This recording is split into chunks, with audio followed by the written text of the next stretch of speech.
نحمده ونصلي على رسوله الكريم اما بعد فاعوذ بالله من الشيطان الرجيم بسم الله الرحمن الرحيم وما الحياة الدنيا إلا متاع الغرور وقال النبي صلى الله عليه وسلم اكثروا ذكر هازم اللذات يعني الموت آمنت بالله صدق الله مولانا العظيم وصدق رسوله النبي الكريم ونحن على ذلك من الشاهدين والشاكرين والحمد لله رب العالمين۔ میرے محترم بزرگوں، بھائیوں اور دوستوں،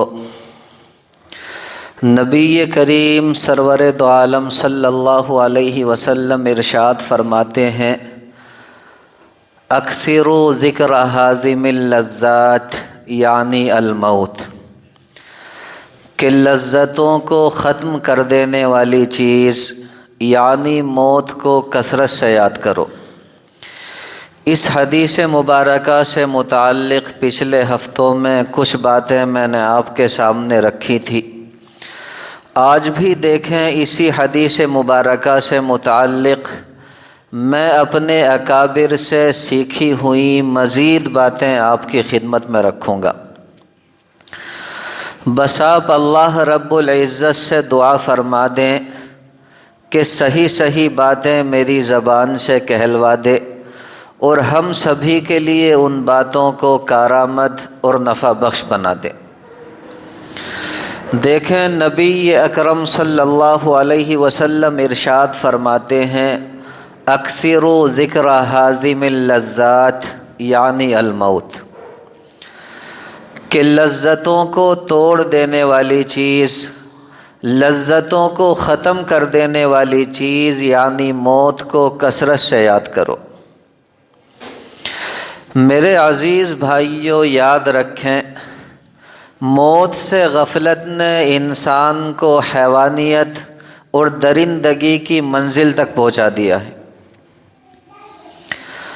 اگر موت کی یاد ہر دم تازہ رہے تو یہ درندگی کے مظاہرے کبھی بھی دیکھنے میں نہ آئے۔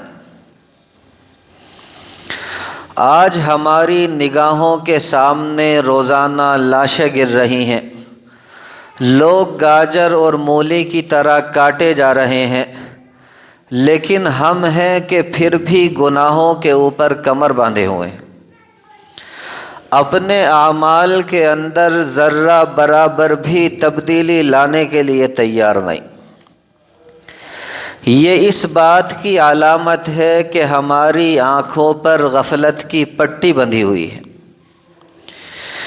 اسی غفلت کو دور کرنے کے لیے ہم سب کے پیارے حبیب سرکار دو عالم صلی اللہ علیہ وسلم نے یہ نسخہ ارشاد فرمایا کہ لذتوں کو ختم کر دینے والی چیز یعنی موت کو کثرت سے یاد کیا کرو۔ دیکھیں اس بات کو حکیم الامت حضرت مولانا اشرف علی تھانوی علیہ الرحمہ نے بڑی وضاحت کے ساتھ بیان فرمایا، اور یوں سمجھ لیجئے کہ ہر انسان کی اصلاح کا ایک ضابطہ تحریر فرما دیا، جسے مراقبہ موت کا نام دیا گیا۔ جتنی توجہ کے ساتھ آپ سنیں گے انشاءاللہ ثم انشاءاللہ موت کی یاد تازہ ہوگی، آخرت کی فکر پیدا ہوگی، اور ہم سب کا ایمان پہلے سے کہیں زیادہ مضبوط ہوگا۔ وہ مراقبہ موت یہ ہے کہ روزانہ دن میں یا رات میں، یا رات میں کسی بھی وقت تھوڑی سی فرصت نکال کر اس بات کا تصور کیا کریں، اس بات کے بارے میں سوچا کریں کہ میں موت کے بستر پر ہوں، نزا کا عالم طاری ہے، میرے اعزاء، اقربا، رشتہ دار، دوست و احباب، ملنے جلنے والے سب میرے پاس کھڑے ہیں، اور میں چند لمحوں میں ان سب سے جدا ہو جانے والا ہوں۔ میرے سب پیارے مجھے دیکھ رہے ہیں لیکن کوئی کچھ کر نہیں سکتا۔ وہ میری جدائی کے صدمے سے آنسوؤں کی برسات بہا رہے ہیں، میری اچھائیاں یاد کر کر کے رو رہے ہیں، میری جدائی کے غم نے انہیں دیوانہ بنا رکھا ہے، مگر وہ کچھ بھی نہیں کر سکتے۔ موت کا فرشتہ آ پہنچا ہے، ایک ایک رگ سے جان نکل رہی ہے کہ اچانک روح قبض ہو گئی اور موت واقع ہو گئی۔ میرے اپنے عزیزوں نے، رشتہ داروں نے، ملنے جلنے والوں نے میرے بدن سے کپڑے اتارے، مجھے برہنہ کر دیا، اور میرے کچھ عزیز مجھے غسل دینے لگے۔ میں جو ایک وقت میں بڑا اکڑ کر چلتا تھا، میں جو ایک وقت میں بڑے غرور اور گھمنڈ میں رہتا تھا، بڑے تکبر میں رہا کرتا تھا، آج لوگوں کے ہاتھ میں کھلونا بن چکا ہوں۔ پھر مجھے نہلایا گیا، کفن پہنایا گیا، میرا جنازہ اٹھایا گیا، میری نماز جنازہ ادا کی گئی، اس کے بعد مجھے قبر کی ایک اندھیری کوٹھڑی کے اندر ڈال دیا گیا، جہاں وحشت ہی وحشت ہے، جہاں تنہائی ہی تنہائی ہے، کوئی غم گسار نہیں، کوئی ہمدم نہیں، کوئی دل بہلانے والا نہیں، کہ اچانک منکر نکیر آ گئے اور انہوں نے سوالات شروع کر دیے۔ پھر میرے عزیز بھائیوں، تصور کرتے کرتے یہاں تک چلے جائیں کہ میں اللہ رب العزت کے دربار میں، اللہ رب العزت کے سامنے کھڑا ہوں، اور میرے تمام جاننے والوں کے سامنے میرے نامہ اعمال کا رجسٹر کھلا ہوا ہے۔ میرے ایک ایک عمل کے بارے میں پوچھ ہو رہی ہے کہ بتا تو نے یہ عمل کیوں کیا تھا، بتا تو نے یہ عمل کیوں کیا تھا، اور میں اپنے تمام جاننے والوں کے سامنے ندامت اور شرمندگی سے سر جھکائے ہوئے ایک مجرم کی طرح کھڑا ہوں۔ میرے پیارے بھائیوں، اگر ہم روزانہ تھوڑی دیر کے لیے اس بات کا مراقبہ کریں گے، اس بات کا تصور کریں گے، تو یقین جانیں موت سے غفلت دور ہوگی اور موت کی یاد تازہ ہوگی۔ ایمانداری کے ساتھ بتائیں اور مجھ سے وعدہ کریں کہ آج سے یہ مراقبہ کیا کریں گے، نہیں کریں گے؟ زور سے کہیں انشاءاللہ۔ اللہ رب العزت اپنے فضل و کرم سے ہم سب سے اس غفلت کو دور فرما دیں۔ دیکھیں، یاد رکھیں، ہر کام کے لیے کوئی نہ کوئی محنت اور کوئی نہ کوئی تدبیر کرنی پڑتی ہے، اور موت کو یاد رکھنے کے لیے سب سے آسان ترکیب اور سب سے آسان مشق میرے پیارے بھائیوں یہ مراقبہ موت ہے، جو ہر عقل مند انسان کو بیدار کرنے کے لیے کافی ہے۔ اسی کو حضرت خواجہ مجذوب علیہ الرحمہ اپنے انداز میں بیان فرماتے ہیں۔ آپ فرماتے ہیں کہ بہر غفلت یہ تیری ہستی نہیں، بہر غفلت یہ تیری ہستی نہیں، دیکھ جنت اس قدر سستی نہیں، رہ گزر دنیا ہے یہ بستی نہیں، جائے عیش و عشرت و مستی نہیں، اور کر لے جو کرنا ہے آخر موت ہے، ایک دن مرنا ہے آخر موت ہے۔ عیش کر غافل نہ تو آرام کر، عیش کر غافل نہ تو آرام کر، مال حاصل کر نہ پیدا نام کر، اور یاد حق دنیا میں صبح و شام کر، جس لیے آیا ہے تو وہ کام کر، اور کر لے جو کرنا ہے آخر موت ہے، ایک دن مرنا ہے آخر موت ہے۔ دیکھیں، دنیا کی رنگینیاں، دنیا کی یہ لذتیں اس طرح انسان کو اپنی طرف راغب کرتی ہیں، اس طرح انسان کو اپنی طرف کھینچتی ہیں کہ موت کا دھیان اور آخرت کی فکر انسان کے دل و دماغ سے اوجھل ہو جاتے ہیں، رخصت ہو جاتے ہیں۔ اسی کو اللہ رب العزت نے قرآن مقدس کے اندر ارشاد فرمایا۔ اللہ رب العزت نے ارشاد فرمایا وَمَا الْحَيَاةُ الدُّنْيَا إِلَّا مَتَاعُ الْغُرُورِ، کہ دنیاوی زندگی صرف دھوکے کا سامان ہے۔ یوں سمجھ لیجئے کہ ظاہری ٹیپ ٹاپ ہے، یا پھر آپ کہیں کہ ایسا ہے جیسے تانبے کے اوپر سونے کا پانی چڑھا دیا گیا۔ جس دن یہ پانی اتر جائے گا، جس دن یہ ظاہری خول اتر جائے گا، اس دن میرے پیارے بھائیو حقیقت ہم سب کے سامنے ظاہر ہو جائے گی۔ اس کو بھی ہمارے بزرگ حضرت خواجہ مجذوب علیہ الرحمہ بڑے ہی عمدہ انداز میں ارشاد فرماتے ہیں۔ آپ فرماتے ہیں کہ حسن ظاہر پر اگر تو جائے گا، حسن ظاہر پر اگر تو جائے گا، عالم فانی سے دھوکہ کھائے گا، اور یہ منقش سانپ ہے ڈس جائے گا، رہنا غافل یاد رکھ پچھتائے گا، کر لے جو کرنا ہے آخر موت ہے، ایک دن مرنا ہے آخر موت ہے۔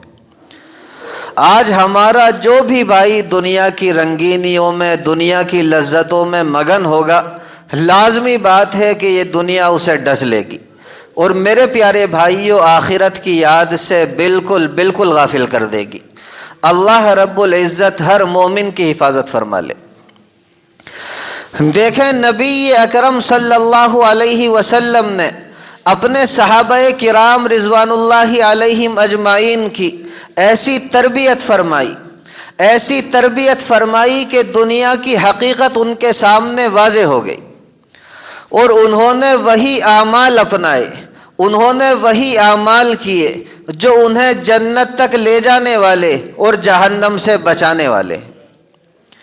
اسی طرح میرے عزیز بھائیوں ایک اور بات یاد رکھیں، موت کو کثرت سے یاد کرنے سے ہم سب کا ایک اور بہت ہی بڑا فائدہ ہوتا ہے، جو معاشرے کی دو اہم ترین بیماریوں کو بالکل ختم کر دیتا ہے۔ دیکھیں نبی اکرم صلی اللہ علیہ وسلم کے ایک صحابی ہیں حضرت ابو الدرداء رضی اللہ تعالی عنہ، ان کا لقب ہے حکیم الامہ۔ یہ روایت کرتے ہیں کہ موت کو کثرت سے یاد رکھنے سے انسان کا ایک بڑا فائدہ یہ ہوتا ہے کہ انسان کبھی بھی تکبر نہیں کرتا، انسان کبھی بھی حسد نہیں کرتا، یعنی انسان اللہ رب العزت کے کسی بھی بندے کو اپنے آپ سے کمتر نہیں سمجھتا، اپنے آپ سے گھٹیا نہیں سمجھتا، اپنے آپ سے چھوٹا نہیں سمجھتا، اللہ رب العزت کے کسی بندے کی دشمنی کے اندر گرفتار نہیں ہوتا، بلکہ اللہ رب العزت کے ہر بندے سے بڑی محبت اور عقیدت کے ساتھ ملتا ہے، ہر بندے سے عاجزی اور انکساری کے ساتھ ملتا ہے۔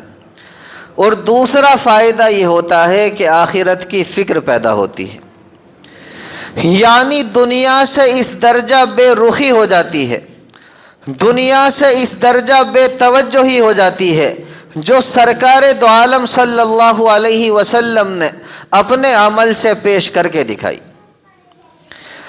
دیکھیں روایت کے اندر آتا ہے کہ ایک مرتبہ ام المؤمنین سیدہ عائشہ صدیقہ رضی اللہ تعالی عنہا نے اپنے گھر کے اندر ایک پردہ لٹکا لیا تاکہ کمرہ جو ہے وہ دیکھنے میں خوبصورت لگے۔ نبی اکرم صلی اللہ علیہ وسلم کی نگاہ جب اس پردے پر پڑی، آپ صلی اللہ علیہ وسلم نے ارشاد فرمایا عائشہ یہ کیا چیز ہے، یعنی مجھے دنیا سے کیا غرض، میں تو اس مسافر کی طرح ہوں جو چلتا چلتا ایک درخت کے نیچے بیٹھا، تھوڑی دیر کے لیے درخت کا سایہ لیا، یعنی تھوڑی دیر کے لیے آرام کیا، اس کے بعد پھر آگے چل پڑا۔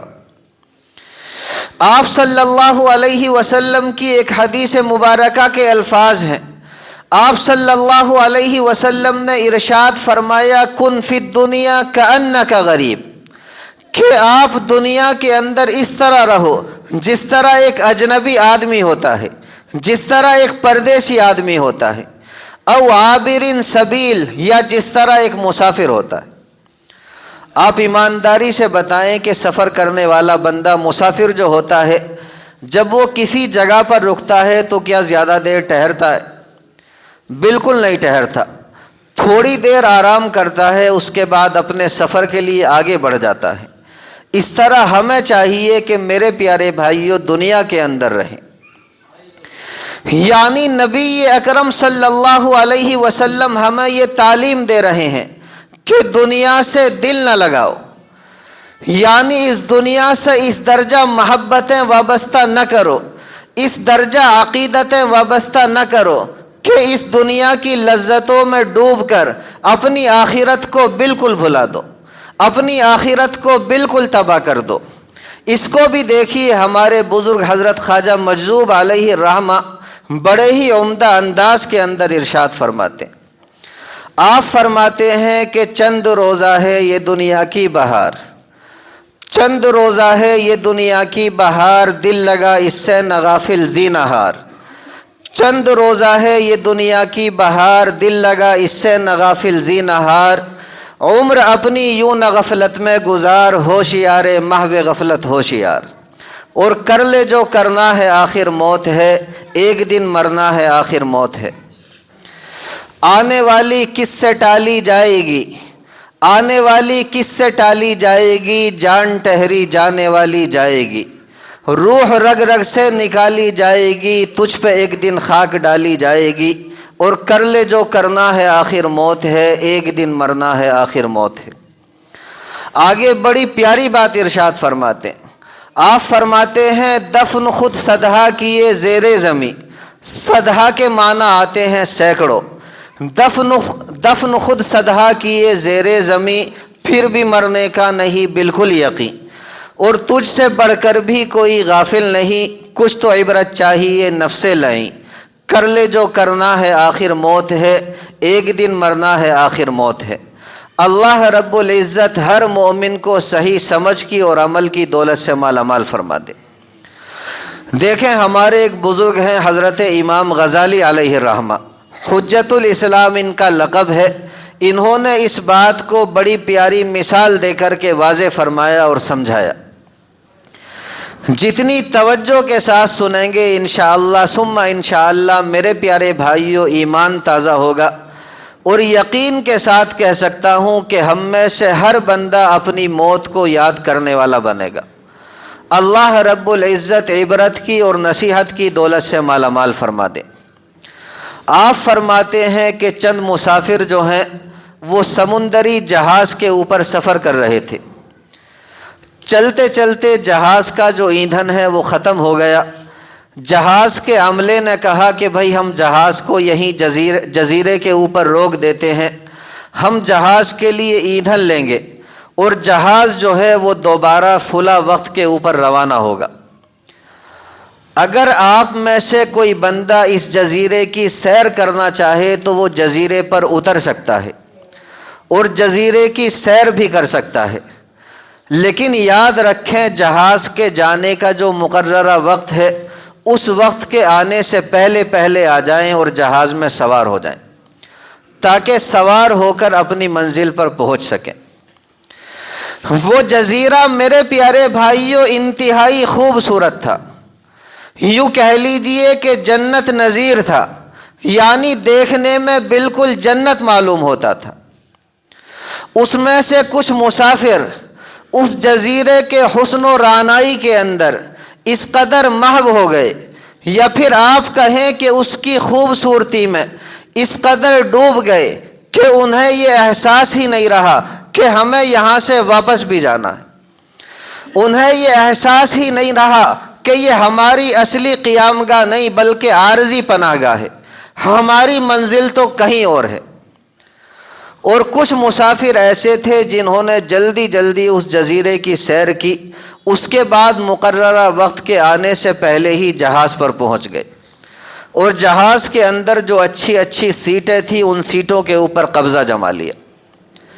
کچھ مسافر ایسے بھی تھے میرے پیارے بھائیوں جو بالکل اس وقت پہنچے جب جہاز جو ہے وہ چلنے والا تھا، اگرچہ انہیں جہاز کے اندر اچھی اچھی سیٹیں تو نہ ملی، لیکن ہاں اللہ رب العزت کے فضل و کرم سے وہ بھی جہاز کے اندر سوار ہو گئے، جس کا نتیجہ یہ ہوگا کہ وہ بھی دیر سویر اپنی منزل پر پہنچ ہی جائیں گے۔ اب دیکھیں وہ لوگ، اب دیکھیں وہ مسافر جو اس جزیرے کو اپنی اصلی قیام گاہ سمجھ کر اس کے حسن کے اندر کھو گئے تھے، ڈوب گئے تھے۔ جب تک دن باقی رہا وہ اس کی رعنائیوں سے لطف اندوز ہوتے رہے، لیکن جیسے ہی رات کی تاریکی نے اپنے پر پھیلانے شروع کیے، ان مسافروں کو وہ جنت کی وادی موت کی گھاٹی دکھائی دینے لگی، انہیں کھڑی اپنی موت سامنے نظر آنے لگی۔ اب وہ مسافر اگر اس جہاز کو ڈھونڈنا بھی چاہیں، اگر اس جہاز کو تلاش کرنا بھی چاہیں، تو میرے پیارے بھائیو وہ جہاز کہاں ملے گا؟ وہ جہاز تو جا چکا۔ بالکل اسی طرح یوں سمجھیے کہ یہ جو دنیا ہے یہ بھی ایک خوبصورت جزیرہ ہے، اور موت کا جو جہاز ہے وہ لنگر ڈالے ہوئے ہے، جو کبھی بھی کسی بھی وقت میرے پیارے بھائیوں روانہ ہو سکتا ہے۔ اگر ہم یہ چاہتے ہیں کہ دنیا کی لذتوں سے فائدہ اٹھائیں تو میں کہتا ہوں بالکل اٹھائیں، لیکن میرے پیارے بھائیوں شریعت کی حدود کے اندر رہ کر اٹھائیں، اور اس بات کو ہرگز نہ بھولیں کہ یہ دنیا ہماری اصلی قیام گاہ نہیں بلکہ عارضی پناہ گاہ ہے۔ ہماری منزل تو کہیں اور ہے، اس منزل کا نام ہے آخرت۔ یہی وہ پیغام ہے جو ہم سب کے پیارے حبیب نبی اکرم صلی اللہ علیہ وسلم نے ہمیں دیا، اور ہم سے فرمایا کہ لذتوں کو ختم کر دینے والی چیز یعنی موت کو کثرت سے یاد کیا کرو۔ اور اس بات کا دھیان اور اہتمام میرے پیارے بھائیوں اسی طریقے سے ہو سکتا ہے کہ ہم روزانہ تھوڑی دیر کے لیے موت کا مراقبہ کیا کریں، اسی طرح موت کا مراقبہ کریں جس طرح اس بیان کے شروع میں نے آپ کے سامنے بیان کیا تھا۔ یہ کچھ باتیں میں نے آپ کے سامنے رکھ دی۔ اللہ رب العزت سے دعا کریں کہ اللہ رب العزت مجھے بھی عمل کی توفیق دے دے اور آپ حضرات کو بھی۔ اللہ رب العزت ہم سب کو عمل کی دولت سے مالا مال فرما دے۔ وما علینا الا البلاغ۔